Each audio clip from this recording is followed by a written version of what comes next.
नमस्कार। लोकसभा की 543 सीटों पर चौंकाने वाले आंकड़े सामने आ रहे हैं, क्योंकि भारत जोड़ो यात्रा के बीच लोकसभा की 543 सीटों के लिए सबसे चौंकाने वाले आंकड़े। क्या लोकसभा चुनाव को लेकर महत्वपूर्ण आंकड़ा बन रहा है? आज चुनाव तो 2024 में किसकी बन सकती सरकार, इसको लेकर सबसे महत्वपूर्ण विश्लेषण सामने आ रहा है। यहां पर बात की जाए तो लोकसभा चुनाव से पहले जो भारत जोड़ो यात्रा राहुल गांधी ने शुरू की है, और ऐसे में यह माना जा रहा है कि ये यात्रा अब विभिन्न राज्यों से निकल रही है और इसका समर्थन अब विभिन्न राज्यों में भी देखने को मिल रहा है। तो भारत जोड़ो यात्रा से राहुल गांधी क्या 2024 की यात्रा जोड़ पाएंगे, कि ये महत्वपूर्ण हो जाता है, क्योंकि 3570 किलोमीटर की ये यात्रा है। केरल से यहाँ पर जम्मू कश्मीर तक की यात्रा रहेगी और विभिन्न राज्यों से होकर ये यात्रा निकलने वाली है। तो इसका फायदा कितना कांग्रेस को मिल सकता है, क्योंकि राहुल गांधी का प्लान स्पष्ट है, टारगेट 372 लोकसभा सीटें जीतने का। तो क्या उनको सीटें मिलेंगी, इस पर आपको कुछ महत्वपूर्ण आंकड़े, क्योंकि उत्तर प्रदेश, महाराष्ट्र, तमिलनाडु, मध्य प्रदेश, कर्नाटक, गुजरात, आंध्र प्रदेश, राजस्थान, केरल, तेलंगाना, पंजाब, हरियाणा और दिल्ली के रास्ते क्या उनको 372 का आंकड़ा मिलने वाला है। भारत जोड़ो यात्रा का कितना फायदा देखने को मिल सकता है, क्योंकि बीजेपी मिशन 2024 की अभी से तैयारी कर रही है और हर एक राज्य के लिए उन्होंने प्रभारियों की लिस्ट भी जारी की है। तो 2024 में क्या कुछ आंकड़ा बनने वाला है, क्या त्रिकोणीय मुकाबला देखने को मिलेगा, क्योंकि 2024 से पहले 12 राज्यों में विधानसभा चुनाव है। और ऐसे में अगर बात की जाए तो इन राज्यों के परिणाम काफी यहां पर तय करेंगे कि 2024 की क्या तस्वीर बन सकती है। जम्मू कश्मीर, राजस्थान, गुजरात, मध्य प्रदेश, कर्नाटक, हिमाचल प्रदेश, नागालैंड, मेघालय, मिजोरम, त्रिपुरा, छत्तीसगढ़ और तेलंगाना, ये वो राज्य हैं जहां लोकसभा चुनाव से विधानसभा चुनाव होने पहले।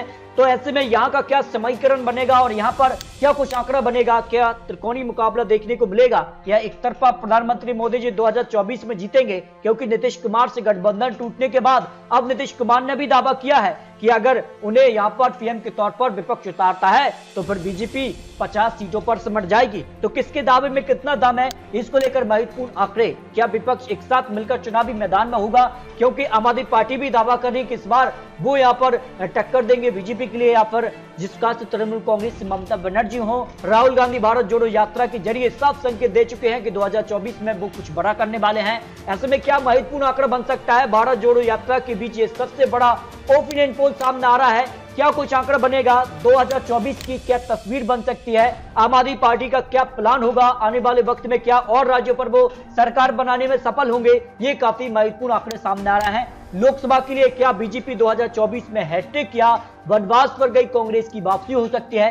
543 सीटों के लिए चौंकाने वाले ओपिनियन पोल के आंकड़े सामने आ रहे हैं, क्योंकि 2022 में 18 राज्यों पर बीजेपी काबिज है और कांग्रेस केवल 5 राज्यों पर ही सिमट गई है, आम आदमी पार्टी 2।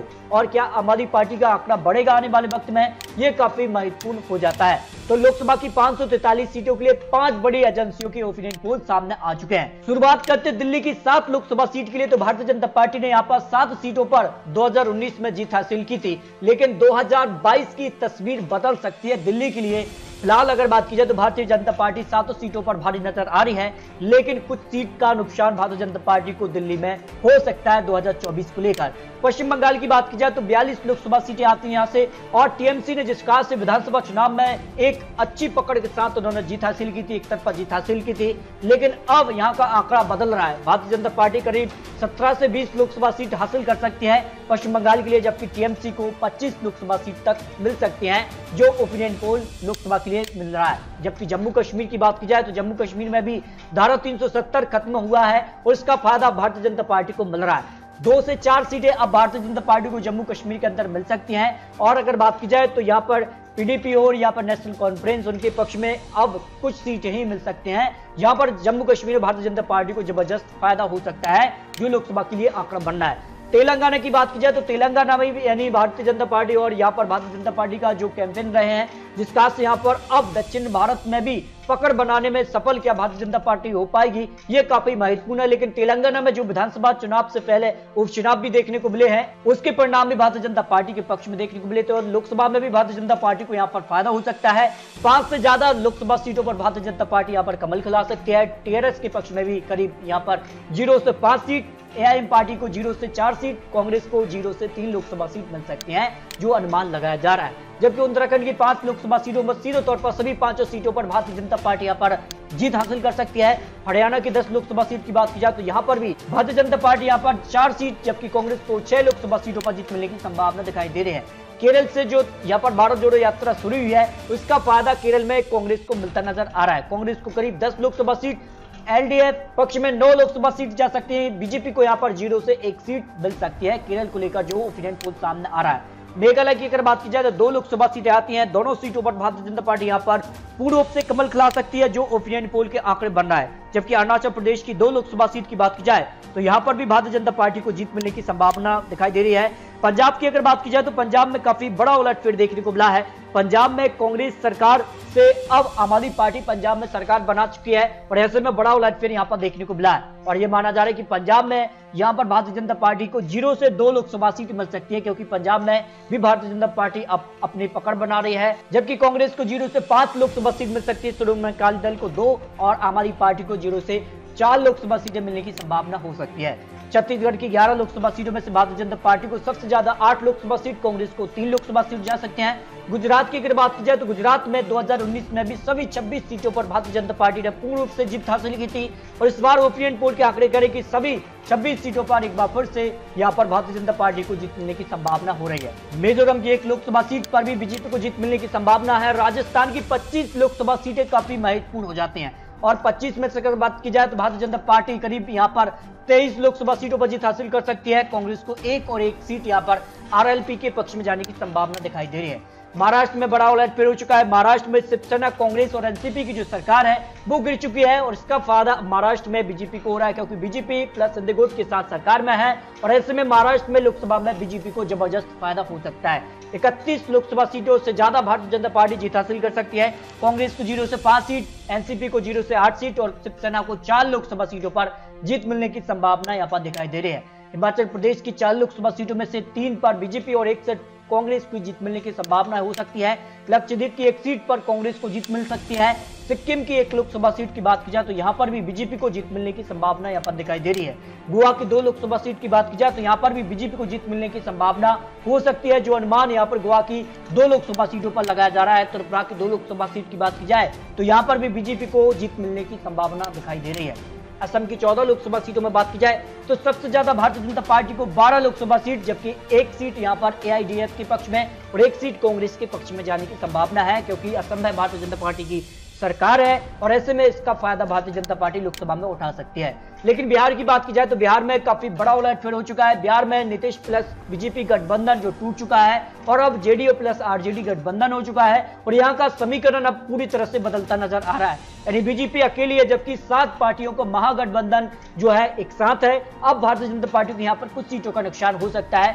लोकसभा के लिए जो अनुमान लगाया जा रहा है करीब 10 से 12 या फिर 16 सीट तक भारतीय जनता पार्टी लोकसभा में पहुंच सकती है। जेडीयू की बात की जाए तो 12 सीट, आरजेडी की बात की जाए तो 11 और कांग्रेस को 1 लोकसभा सीट पर जीत मिलने की संभावना बिहार में लगाई जा रही है, जो ओपिनियन पोल सामने आ रहा है। उड़ीसा की 21 लोकसभा सीट की बात की जाए तो बीजेपी को करीब 8 लोकसभा सीट, बीजेडी के पक्ष में 10 और यहां पर बात की जाए कांग्रेस को 3 लोकसभा सीटों पर जीत मिल सकती है।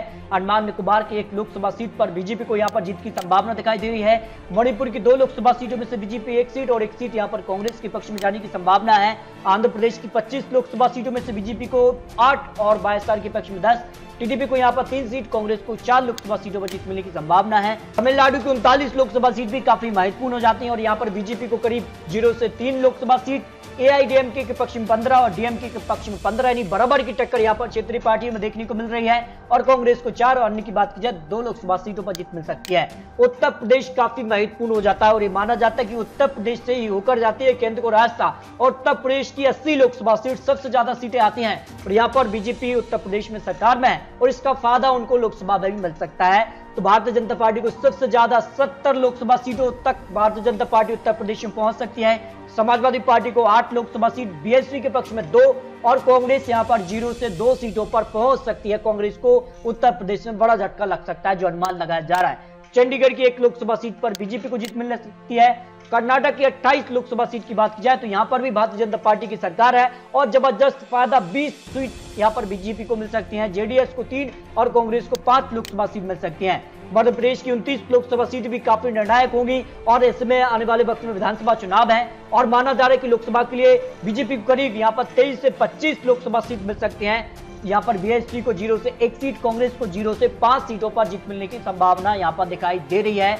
यहाँ पर कुछ भी बड़ा हो सकता है। झारखंड की 14 लोकसभा सीट की बात की जाए तो बीजेपी को 9 लोकसभा सीट, जेएमएम के पक्ष में 3 और कांग्रेस को 2 लोकसभा सीटों पर जीत मिलने की संभावना यहां पर हो सकती है। तो इस तरह से अगर बात की जाए तो लोकसभा की 543 सीटों के लिए जो संपूर्ण राज्यों का विश्लेषण है उसमें भारतीय जनता पार्टी यानी एनडीए को 318 से ज्यादा सीटें मिल सकती हैं। यानी यहां पर बीजेपी को फिर से बहुमत का आंकड़ा मिल रहा है। जबकि यूपीए की बात की जाए तो 118 सीट और अन्य की बात की जाए तो 107 सीटें अन्य के पक्ष में जाने की संभावना दिखाई दे रही है। जबकि टाइम्स नाउ न भारत के ओपिनियन पोल के हिसाब से भी बीजेपी को यहां पर 292 से लेकर 312 लोकसभा सीटों पर जीत मिलने की संभावना दिखाई दे रही है। यानी यहां पर भी बीजेपी को बहुमत का आंकड़ा मिल रहा है। यानी जो 272 सीटों का आंकड़ा है उससे बीजेपी आगे निकल रही है। लेकिन अगर बात की जाए कांग्रेस 118 से 138 सीट, 2019 के मुकाबले कांग्रेस यहां पर जो है सीटों में इजाफा कर रही है। भारत जोड़ो यात्रा या फिर जिसका विपक्ष एक साथ है, भारत के अलावा अगर बात की जाए कांग्रेस ने अपना यहां पर राष्ट्रीय अध्यक्ष भी बदल दिया है। तो ऐसे में काफी कुछ अब कांग्रेस के पाले में जाता नजर आ रहा है। टीएमसी को 27 से 31 और वाईएसआर के पक्ष में 17 से 23, आम आदमी पार्टी को 8 से 12 सीट, टीआरएस के पक्ष में 6 से 10 लोकसभा सीट जा सकती हैं। जबकि इंडिया टुडे सी वोटर का जो ओपिनियन पोल रहा है इसमें जिस कहा से बिहार में बीजेपी को गठबंधन टूटा है उसके बाद का सर्वे था, उसमें एनडीए 286 सीटों तक पहुंच रही है। यानी जबरदस्त नुकसान है कुछ सीटों का। यूपीए के पक्ष में 140 सीट, जबकि यानी की बात की जाए तो 111 सीटें जा सकती हैं। प्रधानमंत्री मोदी जी सबसे बड़ी यहाँ पर पीएम चेहरे के तौर पर दिखाई दे रहे हैं। 53% लोग, राहुल गांधी 9, अरविंद केजरीवाल 7% लोगों की पसंद है। इस तरह से अगर बात की जाए तो इंडिया टीवी मटेरियल्स के हिसाब से भी एनडीए 362, यूपीए 97, अन्य की बात की जाए 84 सीटें मिल सकती हैं। लेकिन आंकड़ा कब बिगड़ रहा है? देखिए, आम आदमी पार्टी, तृणमूल कांग्रेस, शिवसेना यूपीए में शामिल हो जाते हैं और विपक्ष एक साथ मिलकर चुनाव लड़ता है, तब आंकड़ा यहां पर बेहद ही चौंकाने वाला बन रहा है। तब एनडीए 264 सीट यानी जबरदस्त नुकसान हो रहा है। यानी बहुमत के पीछे यानी नीचे एनडीए आ सकता है अगर आम आदमी पार्टी, तृणमूल कांग्रेस, शिवसेना और अन्य जो क्षेत्रीय पार्टी जिसमें लेफ्ट है, एसपी, बीएसपी, आरएलडी, टीडीपी है, यानी विपक्ष एक साथ मिलकर चुनाव लड़ता है, तब एक यहां पर पीएम का चेहरा घोषित करके। जबकि यूपीए 230 और अन्य की बात की जाए तो 49 सीट अन्य के पक्ष में आने की संभावना हो सकती है। तो इस तरह से आपको 5 एजेंसी ओपिनियन पोल दिखाए हैं जिसमें यहां पर एनडीए का पलड़ा फिलहाल भारी नजर आ रहा है। 2024 में फिर हैट्रिक की तरफ प्रधानमंत्री बढ़ते जा रहे हैं। लेकिन आने वाले वक्त में क्या होगा, क्या विपक्ष एक साथ मिलकर चुनाव लड़ेगा, ये काफी महत्वपूर्ण हो जाता है। तो आपको क्या लगता है? अपनी राय कमेंट बॉक्स में जरूर किए। 2024 में क्या कुछ होगा? क्या भारत जोड़ो यात्रा से कांग्रेस को फायदा होगा क्योंकि राष्ट्रीय अध्यक्ष भी बदल चुके हैं? क्या अन्य मिलकर चुनाव लड़ेंगे? काफी महत्वपूर्ण है। तो अपनी राय कमेंट बॉक्स में जरूर किए। 2024 में प्रधानमंत्री मोदी जी हैट्रिक या वनवास पर गई कांग्रेस की वापसी होगी, इस पर अपनी राय रख सकते हैं। मिलते हैं दोस्तों लेटेस्ट और महत्वपूर्ण आंकड़ों के साथ, क्योंकि ये तो चुनावी आंकड़े, चुनावी अनुमान है। आने वाले वक्त में किस प्रकार के गठबंधन और किस प्रकार के चुनावी वादे होंगे लोकसभा के लिए, उसके बाद आंकड़े बदल भी सकते हैं। तो अपनी राय कमेंट बॉक्स में जरूर रख सकते हैं। मिलते हैं सटीक और महत्वपूर्ण विश्लेषण के साथ, तब तक के लिए जय हिंद, जय भारत।